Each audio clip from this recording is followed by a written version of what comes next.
하나님의 말씀 시편 46편 1절 다 같이 읽습니다. 시작. 하나님은 우리의 피난처시요 힘이시니 환난 중에 만날 큰 도움이시라. 아멘.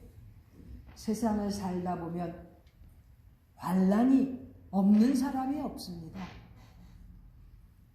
환난이 많았나 적었나 그 차이가 있는 거지, 엄마 뱃속에서 나온 이후로 수십 년 살면서 환난이 한 번도 없었던 사람은 없습니다.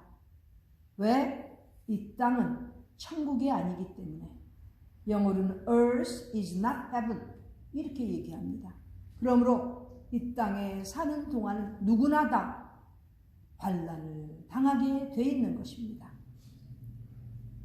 환난을 당할 때마다 우리가 돌아보고 환난 가운데서 더 하나님 앞에서 더 발전하고 성장하고 성숙해지기 위해서 우리 크리스찬들은 반드시 환난을 거치게 돼 있는 것입니다. 환난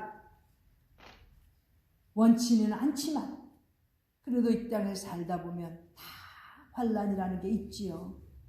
과거에 환난이 있었고 지금도 환난이 있는 사람이 있고 앞으로도 환난이 없다는 보장이 없지요. 환난은 언제든지 예상치 못하게 올 수도 있고 또 예상했던 대로 올 수도 있는데 그 환난을 어떻게 넘기겠느냐, 그 환난 중에는 뭘 깨닫느냐, 이게 중요한 거지요. 하나님께서는 우리가 환난 중에 겪는 그 고통, 아픔 하나도 웨이스트, 낭비하시지 않는다고 그렇게 말을 하고 있습니다. 우리 하나님 앞에서 우리가 살면서 환난을 겪게 되는데 그 환난 가운데서 한번 우리가 가장 깊이 생각해야 되는 내용, 오늘 말씀입니다. 환난을 겪었고 앞으로도 겪을 때마다 반드시 하나님을 생각해야 됩니다. 특히 우리 성도들은 환난 가운데서 하나님께서 우리에게 원하시는 바가 무엇인지를 깨닫는 그러한 계기가 될 수 있습니다. 저도 얼마 전에 너무나 뜻밖의 환난을 겪었습니다. 너무나 좋아하는 사람들하고 너무나 가장 좋아하는 시간을 만들 줄 알고 갔는데 너무나 예상치 못한 환난을 겪었고 그 환난 가운데서 아픔을 깊이 겪은 그러한 일이 있었습니다. 그런데 그 환난 가운데 곰곰이 생각해 보니까 하나님의 뜻이 계셨습니다. 우리 성도들, 하나님의 백성들은 환난을 겪을 때마다 반드시 우리 하나님의 뜻을 찾아야 됩니다. 왜? 우리 하나님은 환난 중에 우리에게 피난처가 되신다고 오늘 본문의 말씀에 기록되어 있습니다. 환난? 뭐 꼭 굳이 전쟁같이 저렇게 지금 이란의 전쟁같이 크게 폭탄 터지고 막 비행기에서 떨어지고 막 이런 거 아니더라도 크고 작은 환난 가운데서 우리 하나님은 피난처가 되신다는 거지요.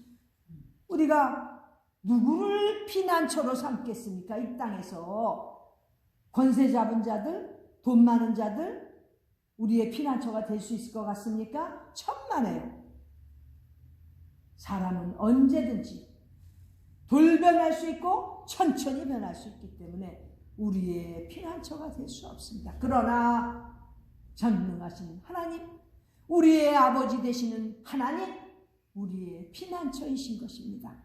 지금 환난 중에 있으니까 앞으로 또 환난을 맞게 될 텐데 그럴 때마다 피난처이신 하나님을 꼭 붙잡는 우리가 되기를 바랍니다. 그리고 환난 중에 우리 하나님은 두 번째로 힘이 되신다고 되어 있습니다.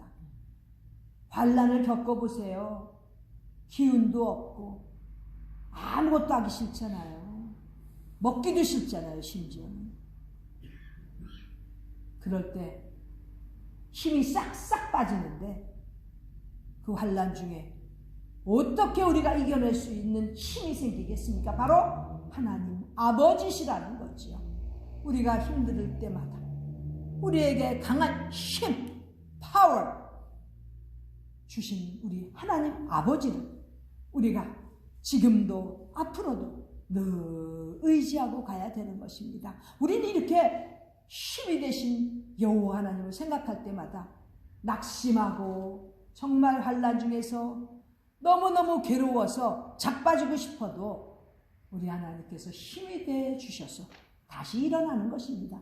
이런 것 적어도 경험해야 성도들의 간증이 나오는 것입니다.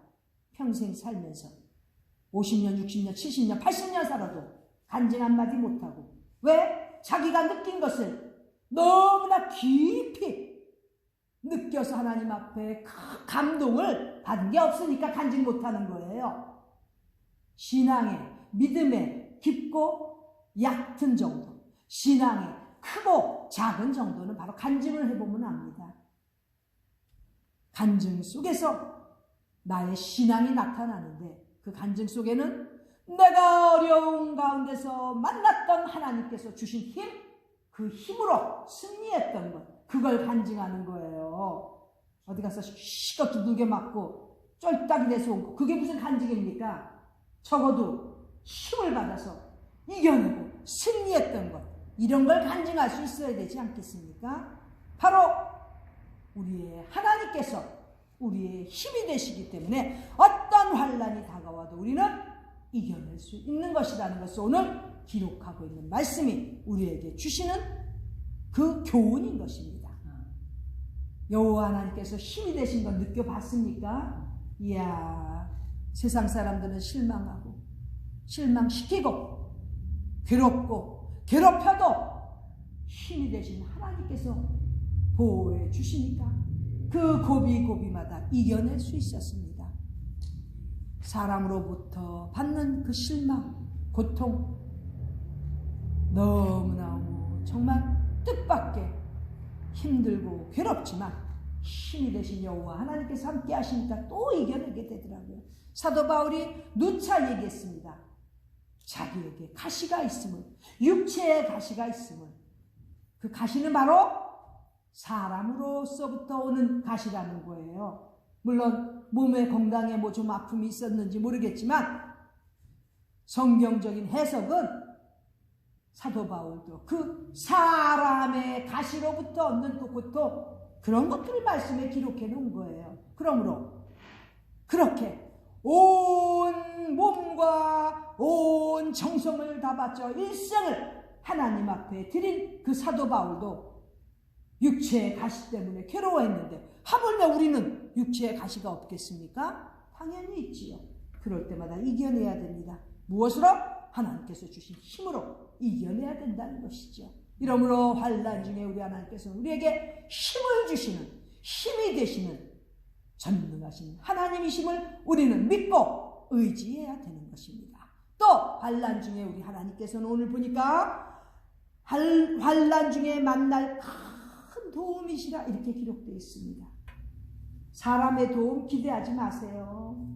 환난을 겪고 있으니까 앞으로도 겪을 때에 그 환난 중에 만날 큰 도움 되시는 우리 하나님만 바라보고 구하는 우리 모두가 되어야 되겠습니다. 하나님께서 도와주셨기 때문에 큰 환난 가운데서도 살 수가 있었습니다. 제가 10살 때 한강물에 빠졌을 때, 이야, 지금도 생각하면 그때 빠져갖고 죽어야 되는데 하나님의 은혜로 살았어요. 그 강물 바닥에 빠져 깊이 내려갔다가 올라오는데 한 2번째, 3번째 올라왔다가 그때 못 살아라면 죽는 거거든요. 2번째도 안 보여. 아무것도 안 되고 뭐 아무런 힘으로 버틸라도 안 되죠. 또 어리니까 그때는. 근데 3번째 올라왔는데 앞에 보드가 있더라고요. 나를 뒤집어 놨던 그 보드가 그 앞에 와 있더라고. 누군가가 용기를 내서 그 보드를 밀고 거기까지 왔더라고요. 그래서 살았습니다. 생각해보면 하나님의 도우심 아니었으면 살지 못했죠. 뭐 안 살았으면 지금쯤 천국에 있었겠죠. 어쨌든 뭐 그것도 나쁘진 않죠.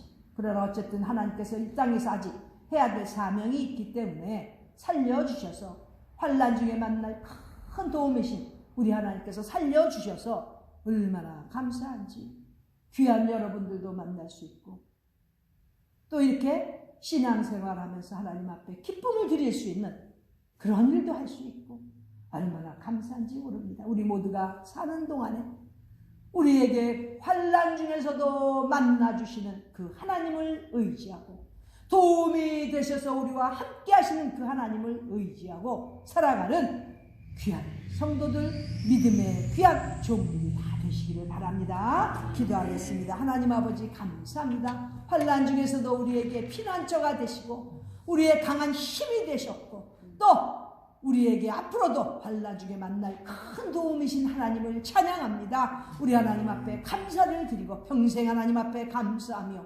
늘 찬양하는 우리들 되게 하여 주시옵소서. 존귀하신 예수님의 이름 받들어 간절히 기도드립니다. 아멘.